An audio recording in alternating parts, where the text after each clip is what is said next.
Hello and welcome. I'm Shakil 5858. I'm a Budnam. I am deeply thankful to all international news resources and my team.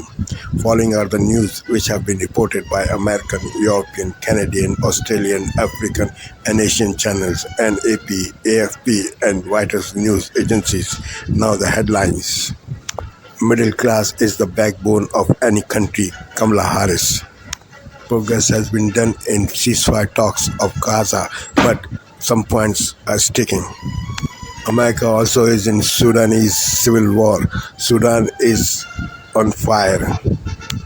Indian government doctors are on strike due to rape incident in Kolkata. After Ukraine incursion in Russia, now Russian incursion in Ukraine. Ukraine captured 440 square kilometer territory of Russia. Ernesto hurricane heading for Bermuda. Bermuda on its heels. This hurricane ravages Puerto Rico. Case of polio in Gaza. Mpox in Sweden and in Pakistan. Children dispute in Florida cost life. American public broadcaster John Lansing has died. Now the channels.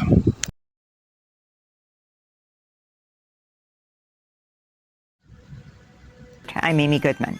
In Doha, officials from Egypt, Qatar, and U.S. and Israel are meeting for the second day of negotiations for a Gaza ceasefire and hostage release agreement. The U.S. indicates some progress has been made as regional tensions remain high in the wake of the Israeli assassinations of Hamas and Hezbollah leaders in Iran and Lebanon. Israel's called this week's talks the last chance to make a deal. Hamas is not directly participating, but is being briefed by Qatari and Egyptian mediators. This comes as Israel continues its deadly war on Gaza, killing more children in an overnight attack on a building in the Jabalia refugee camp in the southern city of Khan Yunis. Some displaced Palestinians are sheltering at a cemetery.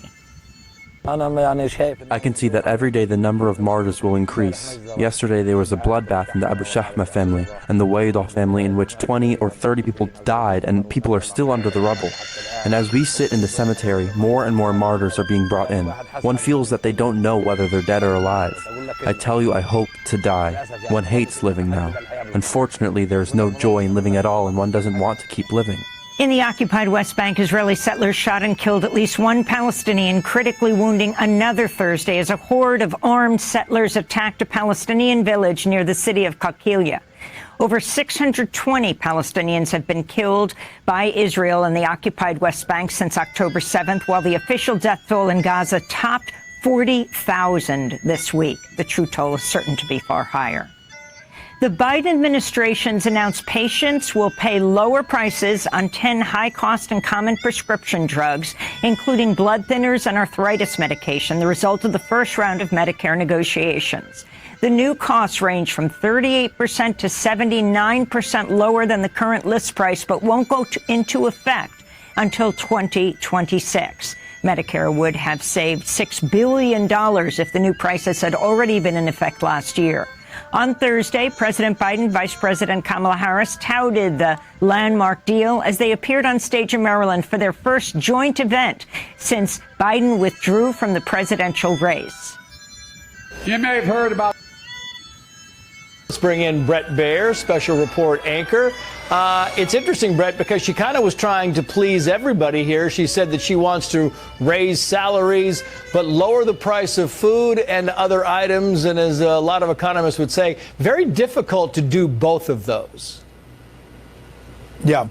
Trace, it's interesting to listen to a repositioning here, almost like Vice President Harris hasn't been part of the Biden-Harris administration or not part of the deciding vote for the $1.9 trillion that was added to the economy that a lot of people say sped up inflation and caused some of these problems. She is now trying to separate herself, or at least be different than the Biden economic plan and Bidenomics. Interestingly, the first effort out of the gate is to the left of President Biden, with an effort that she says will go after price gouging.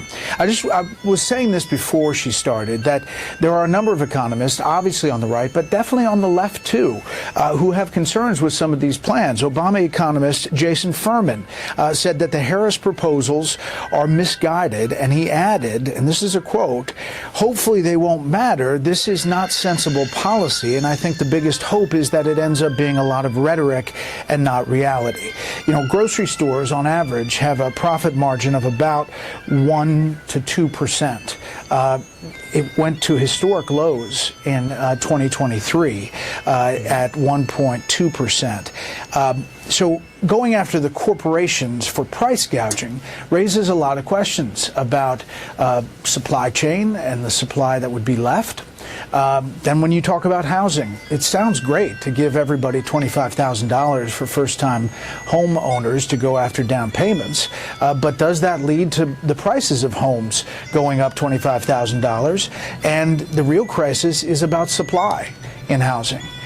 So there are real questions in the specifics of these plans, but it's packaged in a way to be a very progressive pitch, again, to the left of President Biden when it comes to the economy. And we'll see how it's digested over time. Yep. Brett, it's Jillian. It was a progressive pitch, and what we saw today from the vice president is not just a stark policy contrast with the plans laid out by former President Trump, but a stark vision of a wildly different economic reality and just reality in general. She took care to point out today that she sees the supply chain issues that started plaguing this country during COVID as largely, if not completely, fixed. She said it's all. Tonight, Hurricane Ernesto takes aim at Bermuda and is making an impact along the East Coast. Vice President Kamala Harris unveils her economic plan, and a suspect is charged in a scheme to auction off Graceland. First, Hurricane Ernesto, now a Category 2 storm closing in on Bermuda with winds up to 100 miles per hour. The airport is closed. Cruise ships are leaving the docks. The storm churning up the surf, causing life-threatening rip currents up and down the East Coast. At least 30 rip current deaths already reported in the U.S. this year.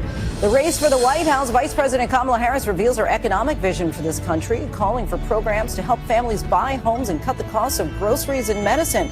Donald Trump faces backlash from some veterans for saying the Presidential Medal of Freedom he awarded to a top campaign donor is, quote, much better than the Medal of Honor given to the nation's greatest military heroes who have sacrificed in war.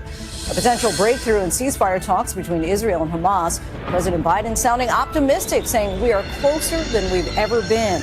The verdict in a trial that's making national headlines, the white woman charged with shooting a black mother through the door of her home while the victim and her son were standing outside. A suspect charged in a scheme to steal Graceland and defraud the family of Elvis Presley.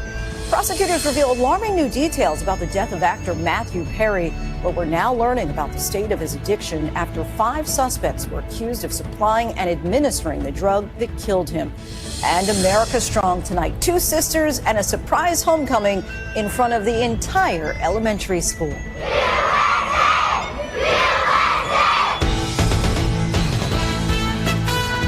From ABC News World Headquarters in New York, this is World News Tonight with David Muir. Tonight, the race for the White House. Kamala Harris, in the first major policy speech of her campaign, unveiling her economic agenda. The vice president in battleground North Carolina, pitching her economic vision. Tax relief for middle-class families. Credits up to $6,000 for new parents. $25,000 in down payment help for first-time home buyers. But how much will it all cost? The reaction from Donald Trump as he faces backlash for his new comments about veterans. Also tonight, Hurricane Ernesto gaining strength as it closes in on Bermuda. The Cat 2 storm expected to bring strong winds and life-threatening flooding and the danger for the East Coast. New details on the depths of Friends star Matthew Perry's addiction, injecting ketamine 6 to 8 times a day as we learn more about the 5 people charged, including a woman investigators call the ketamine queen. New video of Ukraine's troops breaching the Russian border. Russian soldiers waving white flags. The surprise incursion gaining more ground. But will it change the direction of this war? Extorting Elvis's family the alleged scam to steal Graceland, the woman now under arrest. This is NBC Nightly News with Lester Holt. And get If you want to know who someone cares about, look who they fight for. Vice President Kamala Harris presents her vision for a so-called opportunity economy. As president, I will take on the high costs that matter most to most Americans. How her first major policy proposal makes a play for the middle class, and how it compares to former President Donald Trump's own economic plan. We're a failing nation, but we're also a failing economy. The CBS Evening News starts now.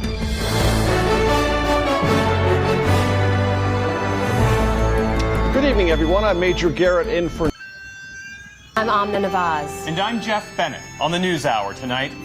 When the middle class is strong, America is strong. Kamala Harris outlines her economic plan, including child tax credits, housing incentives, and a ban on price gouging on groceries. Negotiators for a Gaza ceasefire deal make significant progress, but sticking points remain. And amid a horrific civil war in Sudan, that country's vice president defends his unwillingness to participate in U.S.-led peace talks.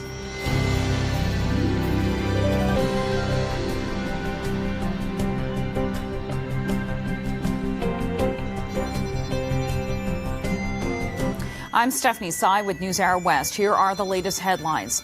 After a week of news about Ukraine's incursion into Russia, Russia is looking to score a major military victory. Authorities in the eastern Ukrainian city of Pokrovsk have urged residents to evacuate as Russian troops draw near. The city is one of Ukraine's main defensive strongholds and a key logistics hub in the Donetsk region. Meantime, Ukraine's army chief told President Volodymyr Zelensky via video call that his forces are advancing a little over a mile into Russian territory. Ukraine says it now controls more than 440 square miles of Russia's Kursk region. Thousands of people protested in cities across India today amid growing national anger after a trainee doctor was raped and killed at a government hospital last week.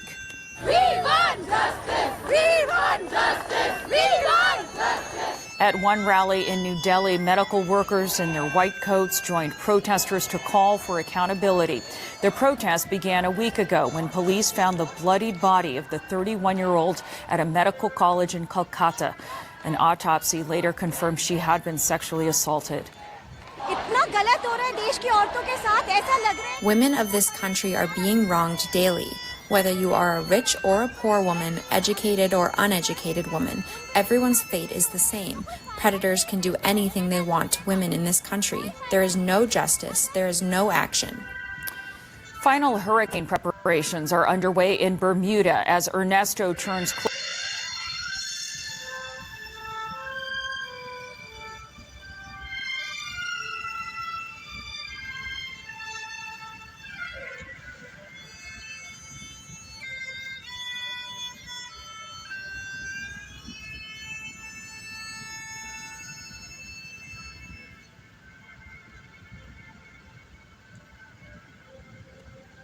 Some 50,000 people. 3 days without water. Puerto Rico did healthy concern. 40% population lives beneath the poverty line. Palestinian health officials report the first case of polio in Gaza today since the war began. An unvaccinated 10-month-old child contracted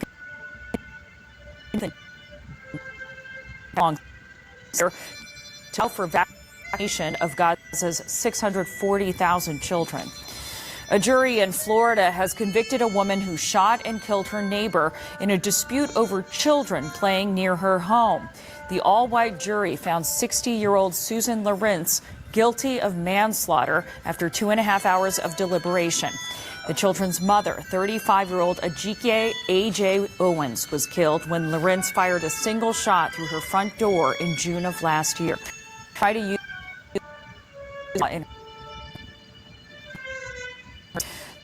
President Biden designated the site of an infamous 1908 race riot in Illinois as a national monument today.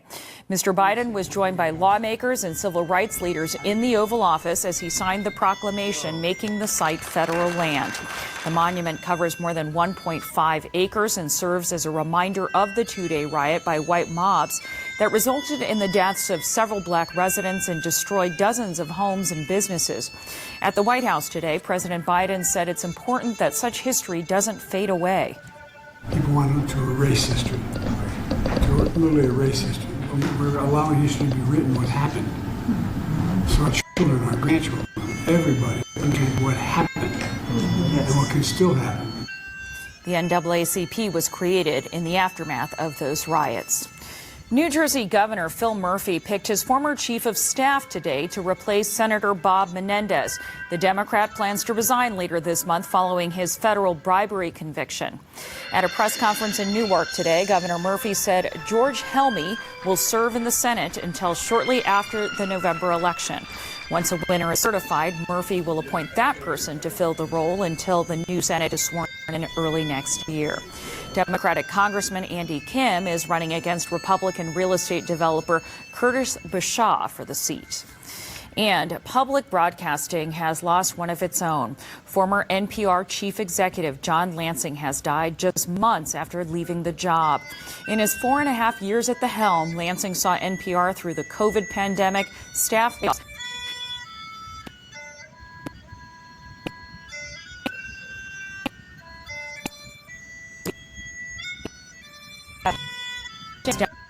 National Convention.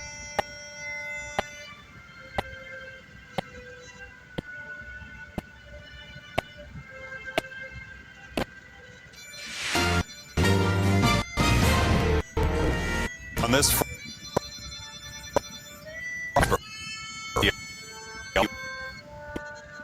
This is taking one day at a time, one step at a time. Their first glimpse at the devastation and a warning to be ready to evacuate again.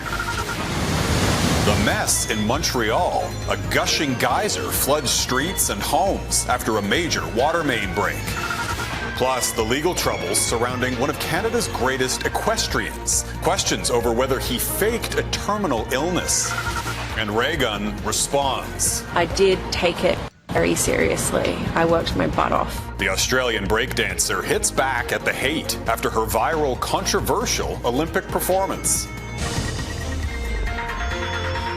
Global National. Reporting tonight, Jeff Semple. Good evening and thank you for... Vancouver's Strip is speaking out tonight. She and her partner have had enough of the constant crime and vandalism that's cost them hundreds of thousands of dollars. They say it all escalated after the province opened what was supposed to be a temporary housing site 3 years ago. CTV's Ben Nesbitt has the story. Rocks tossed through their windows. Fires started inside their store. Staff members threatened. Just some of the chaos the owners of Wildlife Thrift Store say they've endured in recent years. It is unchecked criminality that is going on. Carla Alkavist and her husband have owned the shop at Granville and Drake since 2001. She says they've always had ups and downs operating in that area, but says ever since a nearby hotel was converted into a temporary supportive housing facility by BC Housing in 2021, the crime has become overwhelming. We donate funds to aid and care. We want everyone to have housing. It's not about housing. It's about putting violent offenders right in our neighborhood and feeding them money, drugs, and no consequences. Alkavist says they've had to spend around $300,000 on security and replacing broken windows over the past 3 years. There needs to be changes, and it needs to come from the top down. In a statement to CTV News, Mayor Ken Sims said, "I hear and understand the concerns of Vancouver businesses, especially those in our downtown core who have been impacted by the ongoing mental health and addictions crisis. Together with Vancouver Coastal Health, BC Housing, and VPD, we're currently working to build a stronger, more comprehensive approach that truly tackles these challenges. While BC Housing tells us it's not a any criminal activity by those living at the facility and says Alkvist and her husband should contact them." What we're just asking for is for consequences for people who are harming and damaging our society. Ben Nesbitt, CTV News, Vancouver. A downtown Toronto building being reduced to rubble after its facade suddenly detached from the rest of the structure. I'm in a work meeting. I open my door and I just see two firefighters tell me to get out. Max Huang says he could hear the walls inside his second-story apartment start to crack before making a run for it down the fire escape. I wanted to get the $70 million max. Suya Lee was buying a lotto ticket at the convenience store on the main floor of the building when her husband pleaded with her to leave. He's yelling at me to come out, and he could hear the bricks breaking apart. And witnessing it coming out. Yes. Like it is now, in slow motion. Fire officials say construction workers across the street noticed the building moving and called 911. A section of the busy downtown street was closed and a collapse zone was quickly established. Toronto Building will conduct an investigation with the owner when this incident is resolved, and they'll determine what happened. What happened to lead a building to suddenly buckle? There was no fire or explosion. One engineering expert points to the roof. I wonder whether the weight of the roof there is then pushing things out, and the walls, which are trying to hold it in, are getting kicked out to the sides. That's my first thought on it. Response crews focused on getting hydro and gas disconnected in case the entire building came down before a controlled demolition. This is just so shocking and bizarre, but the good news is that nobody got hurt. Everybody got out in time. The firefighters responded right away. The police are here, so everybody's safe. Safe, but for now, homeless. The Red Cross being brought in to help them find shelter. Idil Musa, CBC News, Toronto.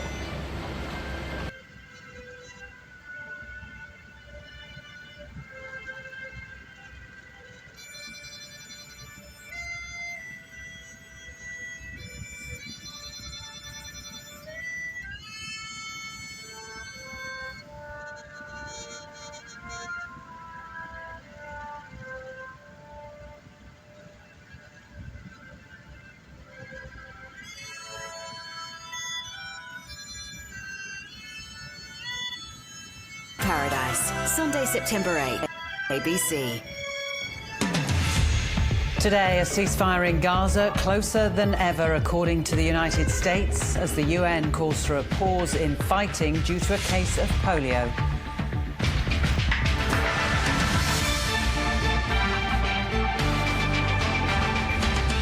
The Melbourne Symphony Orchestra to launch an independent external review after an artist was cancelled over his Gaza war comments.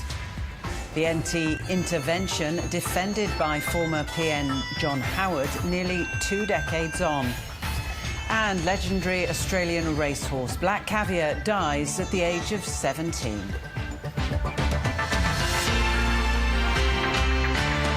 Hello, welcome to ABC News. I'm Lorna Dunkley. The United States says a ceasefire in Gaza is closer than ever after a new bridging proposal was presented to Israel and Hamas. The US says the new deal addresses gaps that are... Eric Costas and our report from Geneva for France 24 News on major developments from UN peace talks, global health and emergencies, and Swiss politics and finance. John Zaracostas, one of the 200 France 24 correspondents around the world.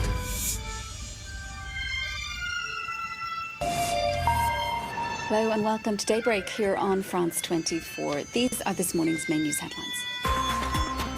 Low obviously Moscow's troops make further advances in eastern Ukraine. We'll get the very latest from our correspondent on the ground in Moscow. Gaza reports first case of polio in 25 years, prompting UN agencies to call for the urgent vaccination of hundreds of thousands of children in the besieged territory. And Indonesia, in the unfinished future capital of Nusantara, planned to relieve pressure on the current capital, Jakarta, but with construction of the city behind schedule, it's not clear when the transfer will take place.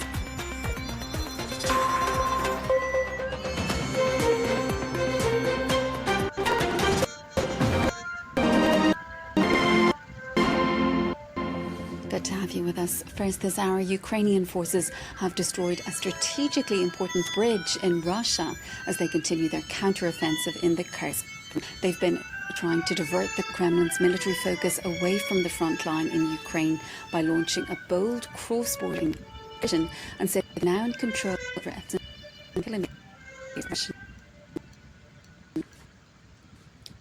authorities in Pokrovsk are urging civilians to leave their homes as quickly as possible as Russian forces close in on what has for months been one of their key targets in eastern Ukraine. The urgency of the evacuation underscores the high-stakes gamble Ukraine is making by taking the war into Russian territory. Our correspondent Emmanuel Shaz has been meeting people fleeing the fighting in the border region of Sumy. We are on our way to Morhutsia,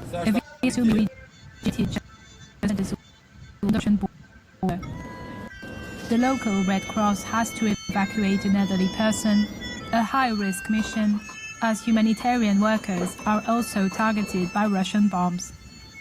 The village seems empty. Hello.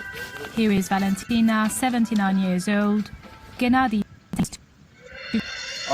Did someone tell you you're going to be evacuated to Sumy?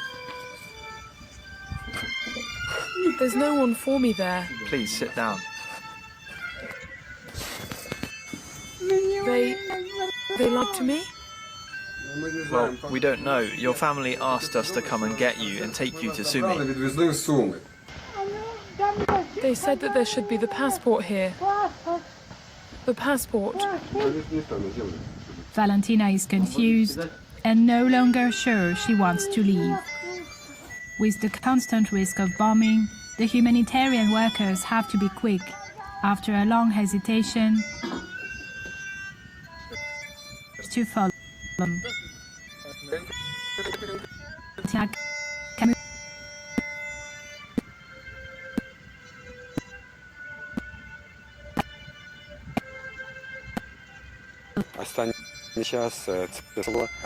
This village was attacked recently by the Russian Federation with bombs.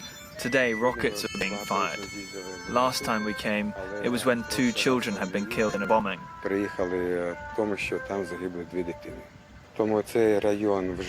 This area is not densely populated anymore. People have been leaving for a while, but I think the bombing is only going to intensify. That's why we're now trying to evacuate as many people as possible. At the reception center for displaced people in Sumy, just like Valentina, hundreds of people have had to leave everything behind. Many have to evacuate further. Emmanuel, for now, thank you. That is our correspondent in Ukraine, Emmanuel Shaz.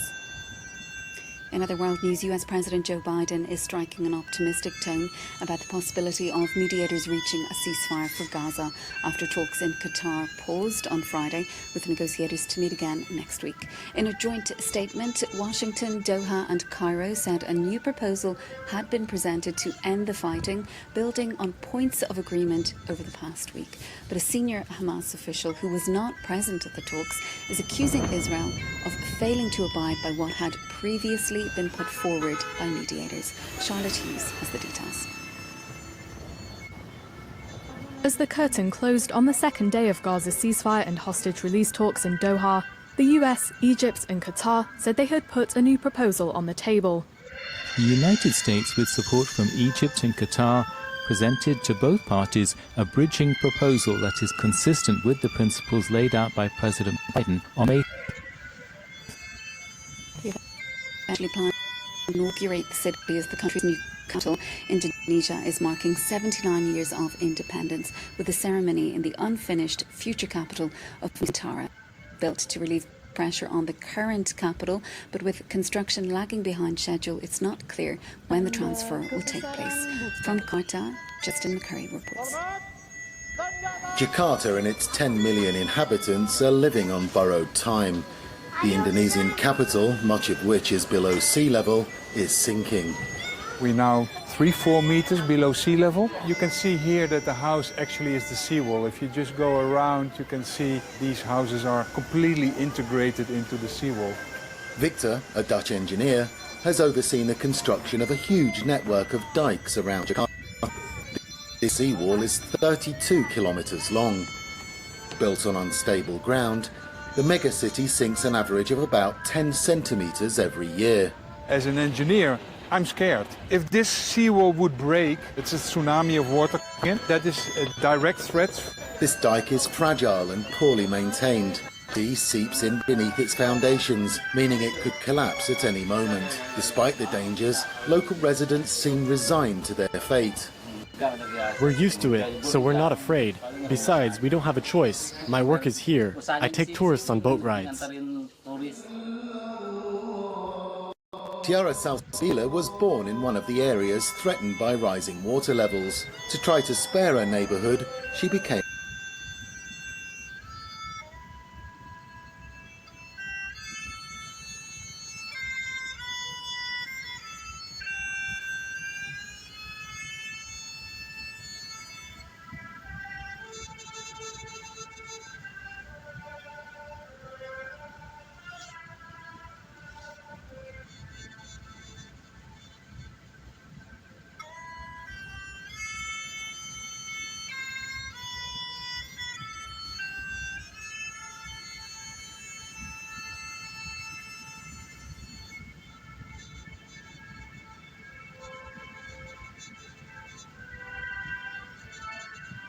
Borneo.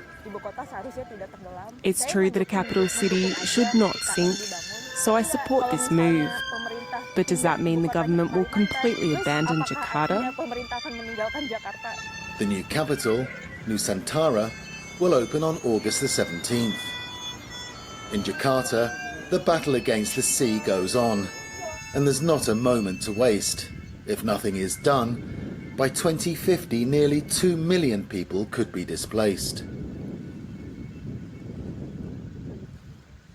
That's it. Stay with us on France 24.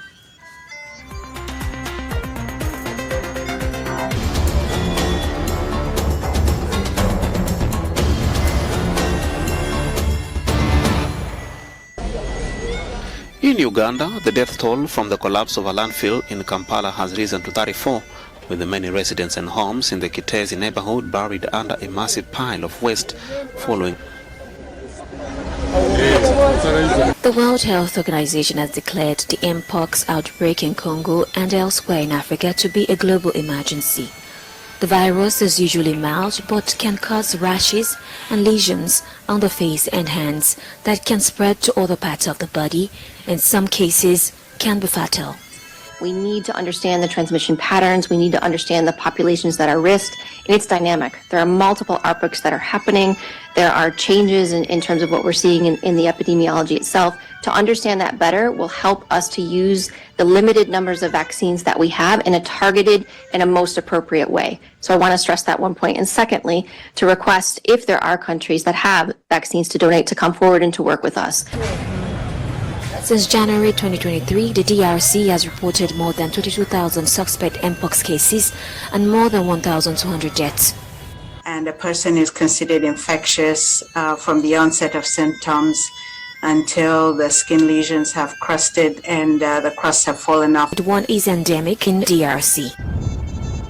The Kenya Airport Authority announced on Friday that it has contingency plans to prevent disruption to airport operations due to a possible strike by country's main aviation union set to start on August 19.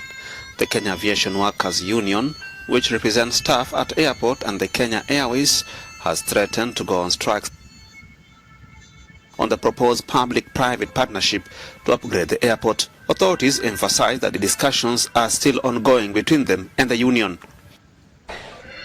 US-Russian dual national Ksenia Karelina has been sentenced to 12 years in prison for treason after raising money for the Ukrainian military. The forms laws that criminalize criticism of its military operation in Ukraine since its invasion in February 2022.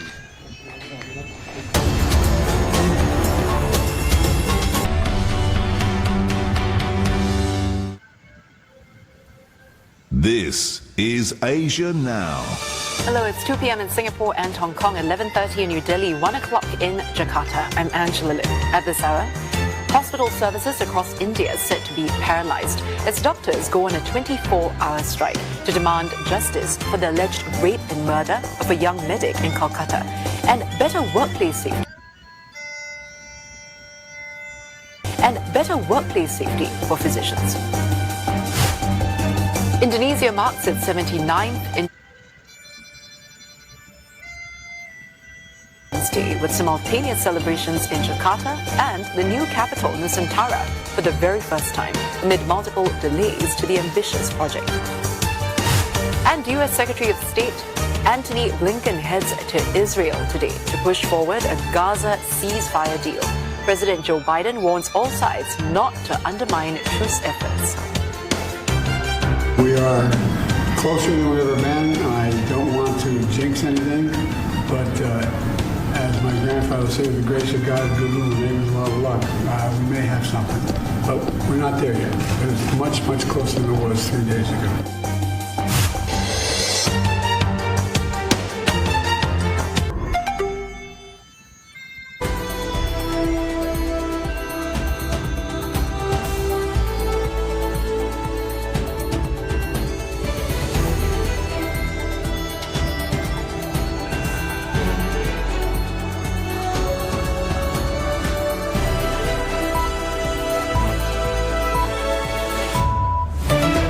This is DW News, live from Berlin. Still no ceasefire deal in Gaza as the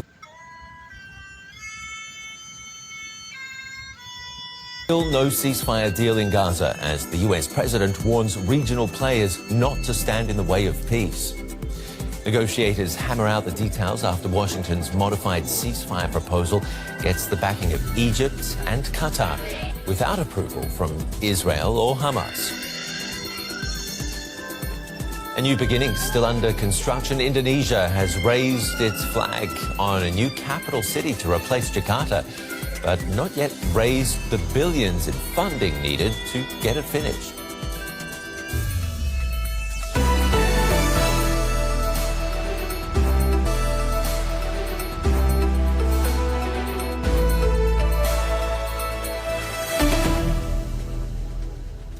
I'm Ben Fazulin. Welcome. Egypt, Qatar and the US have released a joint statement after 2 days of talks in Doha on the Gaza war. They're backing what they call a bridging proposal, which they hope will bring Hamas and Israel closer to a ceasefire deal.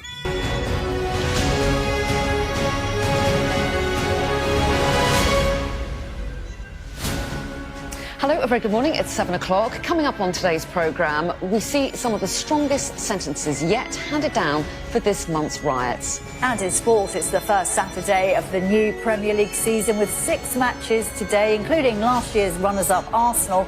They're at home to Wolves. It's Saturday, the 17th of August. 4 years and 8 months behind bars for the man whose raid on a Lush store went viral, while another is given a 6-year term for his role in the riots. A push for reconciliation. Sky News brings together a man who organised a protest which later turned violent and another who was left cowering in their place of worship. Despite reports of another deadly strike on Lebanon overnight, President Biden strikes a positive tone about the progress of Israel-Hamas ceasefire talks. I'm optimistic, not far from over. Just a couple more issues, I think we got a shot. Ukraine destroys a key bridge in Kursk.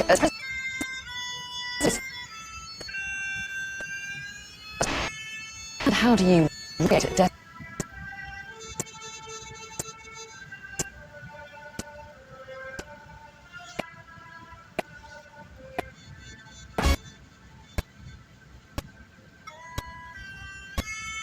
Today, some of the tough sentences have been handed down for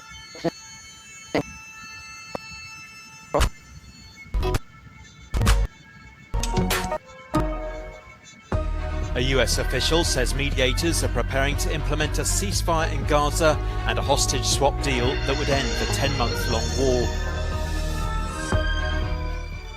One resident was killed after around 100 Israeli settlers stormed the Palestinian village of Jit.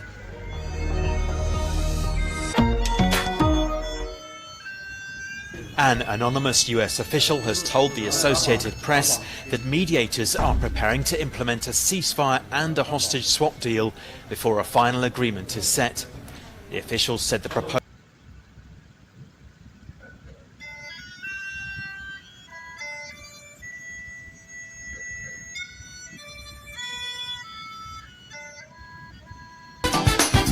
Welcome to Democracy Now!, democracynow.org, The War and Peace Report. Thank you for watching and privilege of your time. This is Amir Shakil 5858. I am Amir Woodman. Have a good life.